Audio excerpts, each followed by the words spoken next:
제목을 한번 따라해 주시기 바랍니다. 거룩한 분노. 지난주에 이어서 이제 두 번째 설교가 되겠습니다. 여러분 혹시 학창 시절에 1926년 일제시대 때 이상화 시인이 쓴 빼앗긴들에도 봄은 오는가라는 시를 아실 것입니다. 시작은 이렇게 됩니다. 지금은 남의 땅 빼앗긴들에도 봄은 오는가로 시작하여 다음과 같이 마칩니다. 지금은 들을 빼앗겨 봄조차 빼앗기겠네. 이런 안타까움으로 이제 시가 마쳐집니다. 나라를 빼앗긴 민족의 비통한 현실을 아파하면서도 비록 국토는 빼앗겼지만 자연의 봄은 그 빼앗긴 들판에 필연적으로 오는 것처럼 조국의 해방도 분명히 오리라는 그런 희망을 노래하고 있습니다. 결국 어떻게 됐죠? 1945년 8.15 해방으로 봄도 왔고 빼앗겼던 들판도 이제 다시 찾아올 수가 있었습니다. 오늘은 그래서 역사의 거울을 통해서 이제 우리의 현 위치와 또 우리가 가야 할 길을 좀 찾아보는 그런 시간을 가져보려고 하는데, 여러분들을 두 지역으로 제가 모시고 가려고 합니다. 첫 번째 지역은 1000년 동안 기독교가 왕성했던 그런 땅이었는데 지금은 이슬람의 땅으로 빼앗겨버린 그런 땅이고요. 어딘가 감이 오실 것입니다. 그리고 다른 한 지역은 800년 동안 이슬람의 땅이었는데 지금은 이슬람을 몰아내고 다시 기독교의 땅으로 회복한 그런 땅. 그게 바로 우리가 살고 있는 이 지구촌에 공존하고 있으며, 그래서 우리는 이 대조적인 두 땅의 역사를 통해서 이제 주님의 음성을 듣고자 하는 것입니다. 여러분, 하나님은요 성경 말씀을 통해서만 말씀하시는 분이 아니에요. 역사를 통해서도 우리가 들어야 할 음성을 들려주시는 분이십니다. 믿으시면 아멘 하십시다. What is history? 여러분, history라는 단어가 무슨 뜻입니까? His story. 그분의 이야기거든요. 그래서 개인의 생사화복과 역사의 흥망성쇠, 이것을 누가 이끌고 가시는가? 누가 내 인생의 참 주인이신가? 바로 하나님이시라고 볼 때 이 역사 속에서 하나님의 숨결을 우리는 느낄 수 있고, 그리고 되어진 일을 통해서 하나님이 우리에게 하고자 하시는 그 음성을, 하나님의 생각을 우리는 얼마든지 들을 수 있는 것이죠. 그래서 오늘은 튀르키예 땅과 스페인 두 땅을 여러분들과 함께 좀 여행을 하려고 합니다. 자, 튀르키예, 얼마 전까지 터키라고 불렀죠.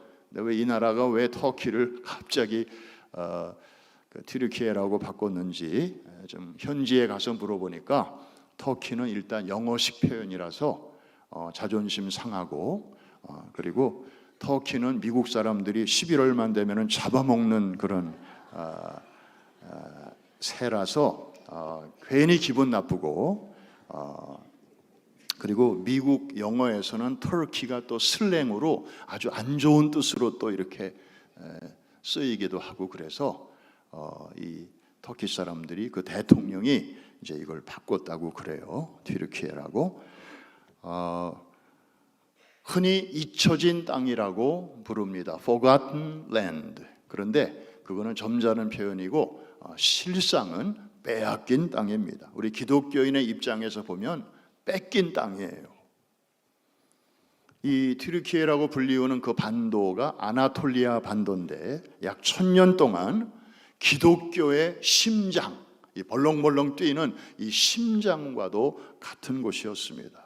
왜 그런가 하면 성경 66권에서 사도행전부터 요한계시록까지 이 방대한 분량을 펼쳐놓은 땅이 거기고, 바울 사도의 주 선교 사역지가 거기고, 그 다음에 여러분들이 오늘도 사도신경으로 신앙 고백하셨는데 그 신앙 고백이 다듬어지고 또 정말 만들어진 그 땅이 거기에요. 니케아 회의, 칼케돈 회의, 에베소 회의, 이런 굵직굵직한 회의들을 통해서, 치열한 그 공방을 통해서 때로는 정말 죽고 사는 그런 투쟁을 해가면서 우리가 지금 고백하고 있는 그 크리드, 신조가 만들어진 땅이 바로 지금의 튀르키예입니다. 그리고 예수님 부활 승천하신 후부터 한 300년간은 지독한 박해 시대였잖아요. 뭐 벤허라든지 그 당시 영화를 보면 그 로마 제국의 박해 상황을 우리가 잘 알고 있습니다. 예배도 지하에서 드렸잖아요. 그런데 콘스탄틴 황제가 그 어머니 헬레나의 그 영향으로 이제 기독교를 AD 313년 이탈리아의 밀라노에서 발표한 칙령을 통해서 이제 기독교의 종교의 자유를 인정해주게 됩니다. 그리고 나서 바로 수도를 이태리의 로마에서 지금 튀르키예의 그 이스탄불 자리로 옮기면서 자기의 이름을 따서 콘스탄티노플이라고 이름을 짓죠. 그게 뭐 4세기, 5세기 경이니까 그때부터 1000년 동안 이 튀르키예 땅은요 완전히 기독교 왕국이 됩니다. 그런데 지금은 그 땅이 인구가 지금 1억 2천만 정도 되는데, 터키가요, 그 중에 98%가 모슬렘, 이슬람 신자죠. 거대한 이슬람 왕국으로 변해버렸습니다. 너무 가슴 아픈 일이 아닐 수가 없어요. 다른 땅도 아니고 1000년 동안이나 기독교가 꽃을 피우던, 마을마다 도시마다 교회당이 빽빽하게 들어섰던, 예배당마다 예배 드리는 소리와 찬송 소리가 진동하던 그 땅에 이제는 교회 십자가 하나 볼 수 없는 그런 땅으로 바뀌어 버렸으니까요. 교회가 있던 자리에는 어김없이 다 무너지고 꼭 그 자리에 이제 이슬람 사원을 세웠어요. 모스크를 세웠어요. 그러니까 모스크가 지금 있는 그 자리에 옛날에 교회가 있었다, 그렇게 생각하시면 딱 맞아요. 그러니까 기독교에 대한 이슬람의 승리의 상징으로 바로 그 자리에다가 세우는 거예요. 그리고 교회의 뾰족한 종탑은 어느새 첨탑으로 다 바뀌었어요. 십자가는 초생달로 바뀌었고, 그리고 찬송 소리는 다 끝이고, 그 뾰족한 초생달 종탑에서 하루에 5번씩 확성기를 타고 울려 퍼지는 소위 기도소리, 알라는 위대하다로 시작되는 그 아잔이라고 하는 아주 시끄러운 소리로 다 바뀌었습니다. 이스탄불에 가면 종교의 유무를 떠나서 반드시 모든 관광객들이 찾아가는 장소가 몇 군데가 있습니다. 그 중에 첫 번째가 성 소피아 사원입니다. 사진 한번 보시죠. 저 사원은요 교회당으로 지은 거예요.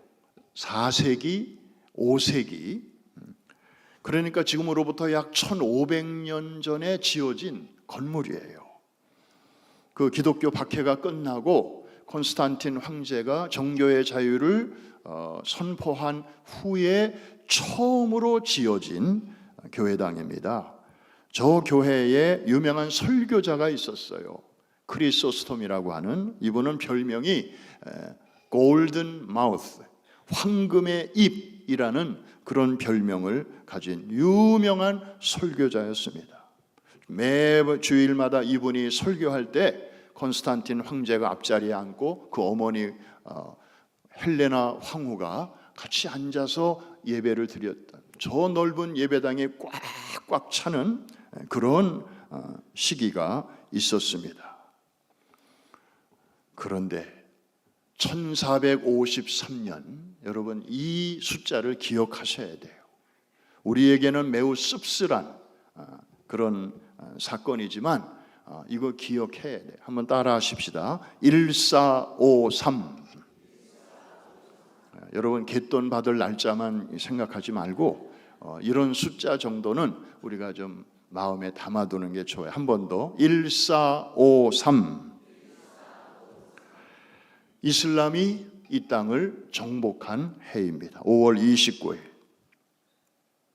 약관 21살짜리의 메흐메드 2세라고 하는 젊은 친구가 이 오스만 터키의 그 정복자인데 이 땅을 정복합니다.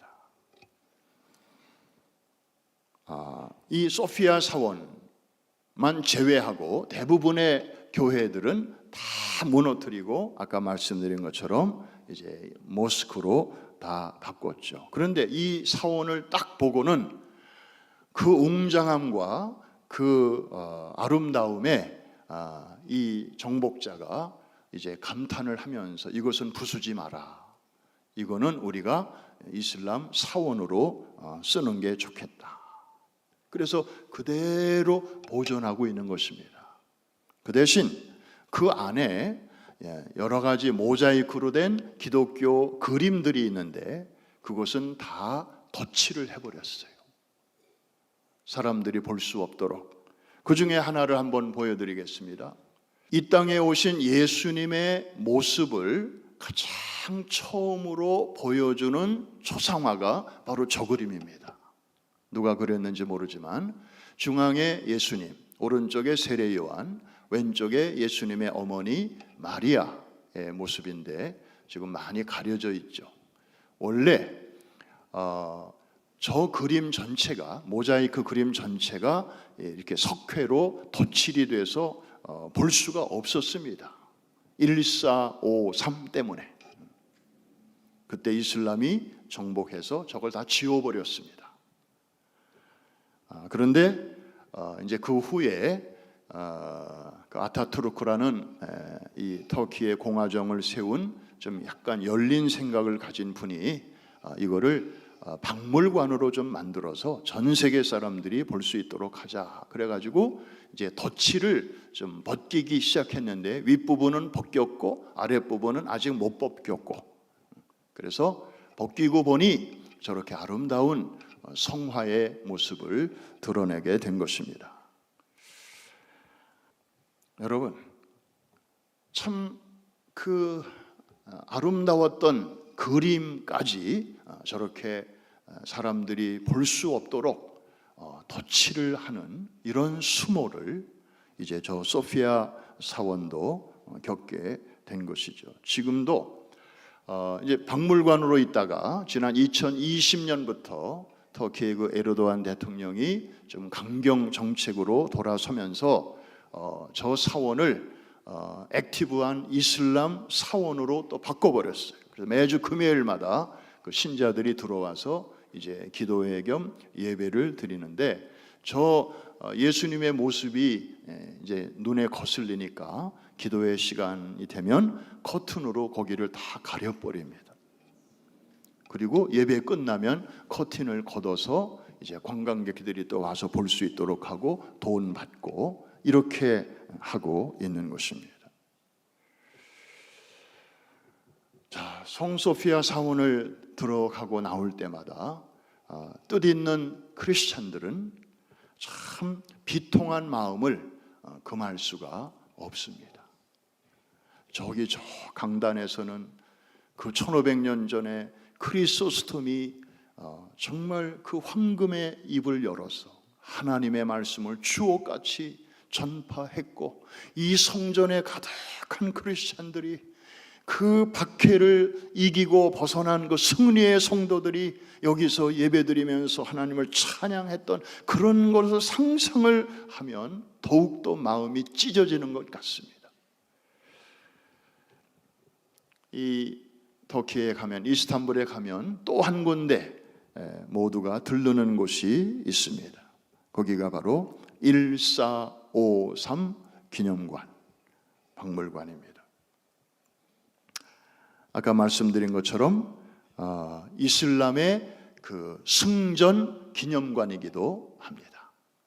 1000년 동안 끄떡없었던 그 이스탄불, 그 이전에는 물론 콘스탄티노플이었다가 그 다음에 비잔티움으로 도시 이름이 바뀌었다가 나중에 이제 이슬람이 정복하면서 오늘날의 이스탄불로 바뀌었습니다마는 그 삼면이 바다로 뺑 둘러싸여 있기 때문에 육로로도 어렵고 바다로도 공격이 참 어려워요. 1000년 동안 끄떡이 없었어요.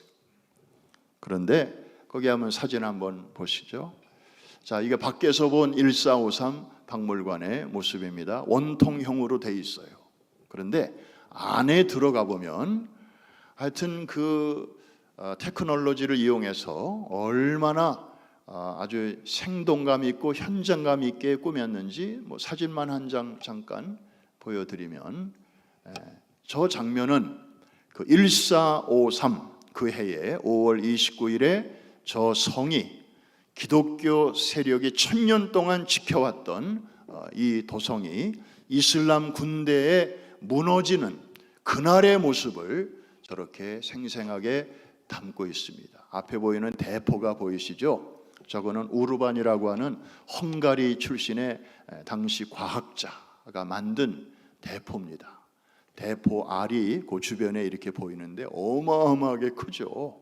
저거를 쏴가지고 이제 성벽을 허물고 이슬람 군대가 들어갈 수 있는 그런 그 진입로를 만들게 된 것이고, 저거는 여러분들이 사진으로 보니까 저렇게 조용하지만 저 안에 들어가면요, 이 오디오로 막 소리들이 들리는데 대포 소리도 들리고, 그 다음에 이슬람 군인들의 그 노래 소리도 들리고, 그 다음에 죽이는 군인들의 그 기합도 들리고, 죽어가는 군인들이 내는 그 비명 소리도 들리고, 아주 아수라장 아비규환입니다. 그리고 저 성벽은 저렇게 포탄을 맞아서 불타고 연기 나고, 그런데 결국 이 박물관의 본질은 뭐냐 하면 이슬람의 승리를 기념하고 축하하는 박물관이에요. 그리고 기독교인들에게는 수치스러운 패배를 기억나게 하는 그런 장소입니다. 아주 가슴 아픈 장소이지요. 저는 튀르키예를 방문할 때마다 내가 저기를 꼭 들어가야 되나, 오늘은 좀 안 들어가고 싶은데, 그렇지만 또 제가 단장이니까 좀 팀원들을 모시고 갔다가 와야 되니까 어쩔 수 없이 들어갑니다마는, 들어갈 때마다 정말 제 마음속에서 거룩한 분노, 정말 수치스러운 감정, 어떻게 피할 수가 없습니다. 성경에 돌들이 소리치리라 그런 말씀이 있잖아요. 너희가 잠잠하면 돌들이 소리치리라. 지금 저 돌들이 우리에게 소리치는 내용을 우리는 듣습니다.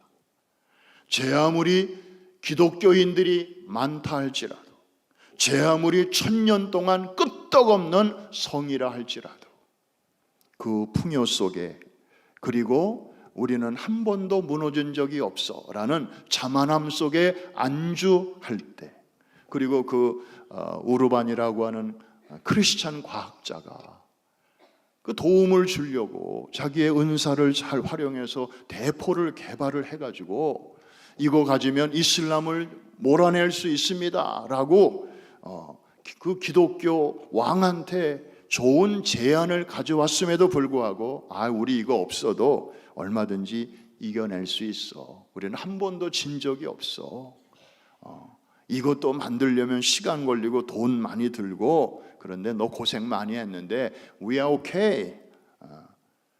그래서 이 과학자를 돌려보낸 거예요. 이 과학자가 누구에게 갔는가 하면은 이슬람 군대 지휘관한테 간 거예요. 그래서 저 대포 공격을 받고 이제 1453의 이 수치스러운 역사가 이제 가능하게 된 것입니다. 하나님이 촛대를 얼마든지 옮기실 수 있다고 하는 이 교훈을 우리는 이 역사를 통해서 배워야 합니다. 여기까지 이렇게 일어난 일들을 생각하면 말하는 저도 힘들고 듣는 여러분은 얼마나 힘드시겠습니까? 좀 좋은 얘기를 해야 되는데 이렇게 망한 얘기, 죽는 얘기, 실패한 이야기. 그런데 이런 이야기도 때로는 필요한 게 역사는 항상 교훈을 남깁니다. 이해가 되시면 아멘. 우리가 지나간 역사로 다시 돌아갈 수는 없지만 역사는 반드시 미래를 위한 교훈을 남겨요. 그거를 잘 이렇게 받는 사람은 똑같은 실수를 반복하지 않습니다. 그런데 여러분, 우리 하나님은 참 좋으신 하나님이세요. 역사를 수레바퀴를 움직이실 때 한쪽에 이렇게 쓰라린 역사가 있는가 하면 반드시 다른 한쪽에는 아주 밝은 희망을 또 우리에게 보여주시는 그 역사를 만들어 가십니다. 대문이 닫히면 창문을 열어주시듯이, 자, 이번에는 여러분들을 좀 밝은 동네로 안내를 좀 하겠습니다. 자, 이제 여러분들을 스페인 땅으로 모시고 가겠습니다. 스페인의 역사, 그 장장한 역사 우리가 어떻게 다 살필 수 있겠습니다만은 여기도 꼭 기억하셔야 할 넘버가 있습니다. 711. 이 숫자를 기억하시기를 바랍니다. 한번 따라 하십시다. 711. 우리 여기 장로님 중에 스페인에서 30년 이상을 살다가 오신 또 우리 남태현 장로님이 계셔요. 그래서 그분이 뭐 스페인 그러면 전문가신데 이 전문가 앞에서 스페인 얘기를 하려니까 꼭 멍게 앞에서 여드름 짜는 기분이고 귀신 앞에서 머리 푸는 그런 느낌을 지울 수 없지만 제가 또 다 이렇게 자료를 많이 찾아봤거든요. 이 711에 스페인의 역사에 무슨 일이 있었는가 하면 그 전까지 스페인이 캐톨릭, 소위 크게 보면 기독교 왕국이었는데 이 이베리아 반도 자체가요. 그런데 711에 이슬람 세력이 들어옵니다. 어디서 들어오는가 하면 지도. 저게 지금 이베리아 반도 지도인데요. 그 이제 스페인이 메인이고 그 다음에 왼쪽에 포르투갈이 지금 위치하고 있죠. 자, 이 이슬람 세력이라고 쓰여진 그 땅 밑에 보면 이 지중해가 이렇게 좌우로 흐르고 있고 맨 밑에 뾰족하게 튀어나온 땅이 하나 보이는데 저기가 바로 북아프리카의 끄트머리입니다. 그래서 저 두 땅 사이에 그 아주 폭이 좁은 그 지중해가 흐르고 있잖아요. 저게 뭐 3km 정도밖에 안 돼요. 이 땅과 땅 사이가. 저게 그 유명한 지브롤터 해협입니다. 그런데 이 북아프리카에 살고 있던 그 무어라고 하는 이슬람 세력이 저기 지브롤터 해협을 타고 이제 스페인 땅으로 들어와서 이 남부 지방을 안달루시아라고 하잖아요. 거기부터 정복하기 시작합니다. 그리고 중부 쪽으로 또 이동합니다. 그리고 북부 쪽으로 이동하려다가 완강하게 저항하는 그 캐톨릭 세력과 이제 대치를 하게 되면서 저렇게 이슬람 세력이 확장을 하게 되는데 저 이베리아 반도에서 자그마치 800년 동안을 다스리게 됩니다. 물론 뭐 아주 이렇게 폭력적으로 막 강제로 개종시키고 안 믿으면 죽이고 그런 것은 아니었고 좀 이렇게 부드러운 정책을 펼치기는 했어요. 그래서 유대교도 좀 예배드리게 해주고 또 기독교인들도 뭐 예배드릴 수 있는 자유는 부분적으로 줬지만 전체적으로는 이슬람이 이제 저렇게 정복을 하게 됩니다. 이 캐톨릭 세력들이 이 땅을 빼앗기고 나서 우리가 이대로는 안 되겠다. 정말 하나님이 주신 그런 땅인데 이거를 다시 되찾아야 되겠다. 그래서 국토 회복 운동을 시작하게 됩니다. 이거를 스페인어로 레콘키스타라고 하는데 영어로는 리콘퀘스트, 다시 정복한다. 그래서 국토 회복 운동을 펼치게 됩니다. 근데 워낙 이슬람 세력이 막강하니까 뭐 이렇다 할 큰 성과가 없었는데 그 저 북쪽에 지금 카스티아 레온 왕국이라고 쓰여져 있는 그쪽 지역에 기독교 군대들이 이제 모여 있는데 거기서 코바통가라고 하는 작은 마을에서 이슬람 군대와 최초로 전투가 벌어집니다. 그런데 거기서 승리를 하게 돼요. 이것이 불씨가 되어서 이제 곳곳에서 이제 전투가 이어지게 됩니다. 그래서 서로 이제 뺏고 빼앗기는 치열한 공방 끝에 결국에는 이 캐톨릭 세력이 그 이슬람 세력을 저 이베리아 반도에서 몰아내는데 성공하게 됩니다. 근데 그때 걸린 기간이 800년 만에 물리치게 됩니다. 이슬람 세력들이 쫓기다가 저 안달루시아 남부 지방의 그라나다라고 하는 그곳에서 최후까지 항전을 하지요. 그리고 마침내 그 이슬람의 지도자 무함마드 12세가 이제 기독교 세력의 장군에게 이제 항복 문서에 서명을 하고 그 유명한 여러분들이 잘 아시는 알함브라 궁전에서 그 성의 열쇠를 이슬람 장군이 기독교인 장군에게 넘겨주고 이제 퇴각을 합니다. 여러분들이 그 알함브라의 궁전이라는 기타로 이렇게 연주하는 아름다운 음악이 있잖아요. 이게 그 찬란한 이슬람의 문화 그리고 그 승리, 기독교에 대한 승리를 깔고 있는 노래인데 우리는 뭐 분위기 좋을 때 좀 알고나 좀 들으세요. 우리 기독교인들이요. 그러면서 그 이슬람 장군이 그라나다를 이제 떠나면서 그 도시가 보이는 언덕에서 하염없는 눈물을 흘렸다고 전해지는데 그 고개의 이름을 무어인의 탄식의 고개다 이렇게 지금까지도 불린다고 합니다. 여러분, 자 앞에 튀르키의 역사를 말씀드렸고 지금 스페인의 역사를 말씀드렸어요. 튀르키예는 아나톨리아 반도, 여기는 이베리아 반도. 자, 튀르키예 땅에서는요 1453년에 이슬람 세력이 기독교 세력을 몰아냈습니다. 그런데 그로부터 40년 후에는 이 1492년에 스페인 땅에서는 그와 정반대로 기독교 세력이 이슬람 군대를 몰아내었습니다. 40년 차이입니다.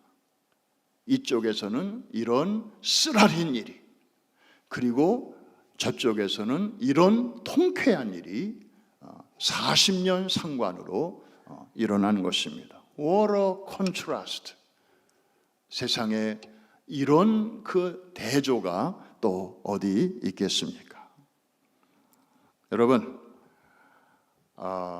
빼앗긴 이 튀르키예 땅을 생각하면 마음이 참 아프고 무겁지만 결국 800년 만에 빼앗겼던 땅을 다시 되찾은 이 스페인의 역사의 사례를 보면 뭔가 하나님께서 우리에게 말씀해 주시는 게 들리지 않습니까? 사랑하는 내 자녀들아, 역사의 수레바퀴는 내가 돌린다. 너희가 포기하지 않고 기도하고, 기도만 하는 게 아니라 실질적으로 행동으로 옮기고 애를 쓰면, 도전하면 반드시 내가 응답 주리라. 이 역사를 통해서 하나님이 우리에게 들려주시는 음성입니다. 비록 800년이 걸릴지라도, 비록 800년이 걸려서라도 하나님은 우리의 기도에 반드시 응답 주신다고 하는 이러한 희망의 메시지를 우리에게 이 아침에 들려주시는 줄로 믿습니다. 여러분, 소피아 교회당이 이슬람 기도처소로 바뀌고 예수님의 모습이 새겨진 모자이크에 덧칠이 쓰여지고, 이슬람에게는 승리의 기념관이요 기독교인들에게는 패배의 기념관인 1453 기념관에 사람들이 그냥 가득가득 구경을 하고, 우리가 스타디 투어 가서까지 거기를 가는 이유는 무엇입니까? 들어야 할 역사를 통하여 우리에게 주시는 하나님의 음성을 듣기 위해서입니다. 여러분, 절대 절망하지 마시기를 바랍니다. 희망을 가지시기를 바랍니다. 빼앗겼던 땅에 800년 만에 영적인 봄이 찾아왔듯이 하나님께서 저 튀르키예 땅에도 언젠가 다시금 그리스도의 계절, 영적인 봄이 찾아오게 하실 줄로 믿습니다. 이번에 우리를 안내해 주신 그 조영성 선교사님, 38년 동안 튀르키예 땅에서 젊음을 바쳐 선교하셨습니다. 32살의 나이로 들어가셨고, 그 당시에 예수 믿는 사람이 400명 정도였다고 합니다. 그런데 지금은 10,000명 혹은 그 이상으로 숫자가 늘어났다고 하면서 선교는 아름다운 것입니다. 선교는 행복한 것입니다. 그러면서 너무 흐뭇해 하시는 거예요. 저는 속으로 어느 세월에 청춘을 바쳐서 그렇게 선교 사역을 했는데 이런 속도로 가면은 어느 세월에, 그런데도 본인은 너무 행복해하고 보람 있어하고, 그런 가운데서도 여전히 일하시는 하나님에 대한 확신이 있기 때문인 줄로 믿습니다. 본인은 벌써 한쪽 눈도 잘 안 보이셔요. 그냥 반찬을 이렇게 드실 때도 어떤 때는 자꾸 헛발질을 하셔. 그런데도 너무 행복해 하시는, 도대체 저런 생각은 어디서부터 나오는 걸까? 왜 우리는 저런 생각을 못하는 걸까? 왜 우리는 자꾸 상식적으로, 그저 수학적으로, 그냥 과학적으로만 이렇게 생각하는 것일까? 튀르키예 땅에 지금도 많은 선교사님들이 들어가 계십니다. 그리고 어린 자녀들을 이끌고 온 가족과 함께 생애를 바쳐 선교를 내놓고도 못해요. 우리 여기 박 목사님 딸 에스더도 한 2년 가까이 거기 선교사로 잘 훈련받고 왔습니다마는 터키에 있다, 튀르키예에서 이렇게 글도 잘 못 써요. T국, 그냥 알파벳 T자를 써가지고 T국이라고 이렇게 쓸 수밖에 없는 그런 상황.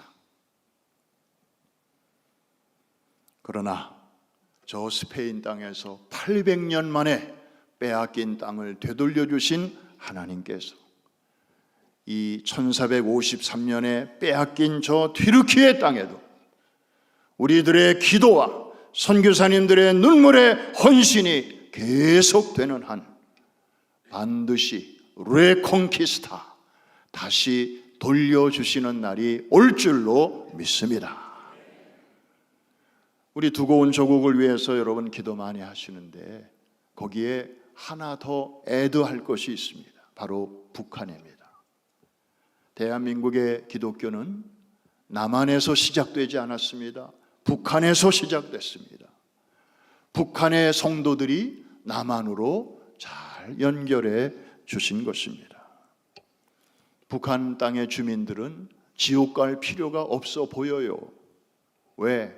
지금이 이미 지옥인데, 거기가 이미 생지옥인데, 하루하루 그렇게 살아가는 우리 북한 땅에도 영적인 봄이 올 수 있도록 우리가 기도를 쉬지 말아야 될 줄로 믿습니다.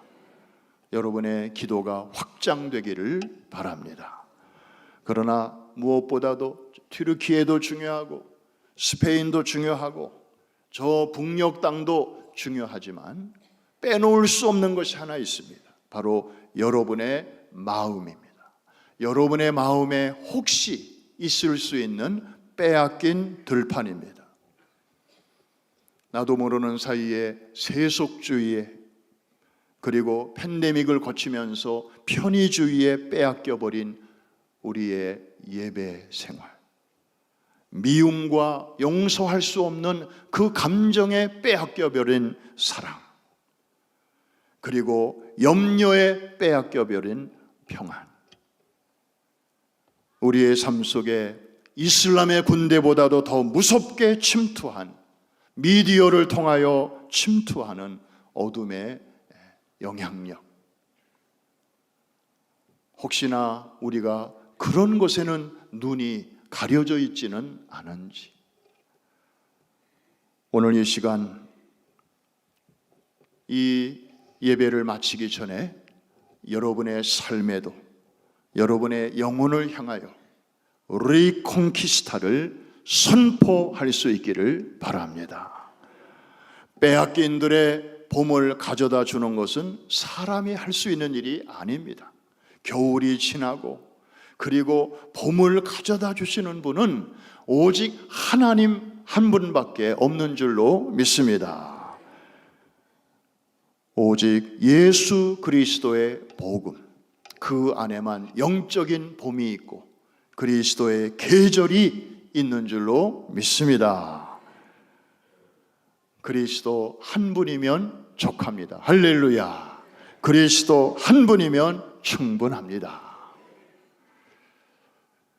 지금 바깥에 오늘 날씨를 보니까 아주 따뜻한 봄 기운이 만연합니다. 그 폭설과 그리고 이어지는 강추위, 정말 이야, 이게 겨울이구나 싶었는데 어느새 이제 그 동장군의 위세도 봄 기온에 밀려나는 것을 보면서 우리가 기도하는 제목들마다 결국 하나님의 계절, 그리스도의 계절이 하나님의 시간에 반드시 찾아오게 될 줄로 믿습니다. 시시한 분노의 감정은 우리가 그리스도의 사랑으로 다 덮어야 합니다. 그러나 거룩한 분노의 감정은 우리가 죽여서는 안 됩니다.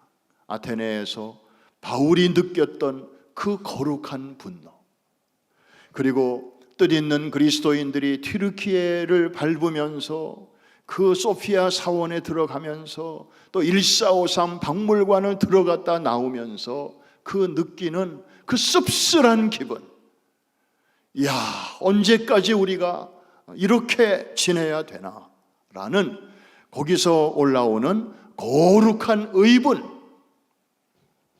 이것은 우리가 절대로 죽여서 안 되고 다만 그것을 선교적 에너지로, 선교적 삶으로 잘 승화시켜야 될 줄로 믿습니다. 아테네에서의 바울이 그랬듯이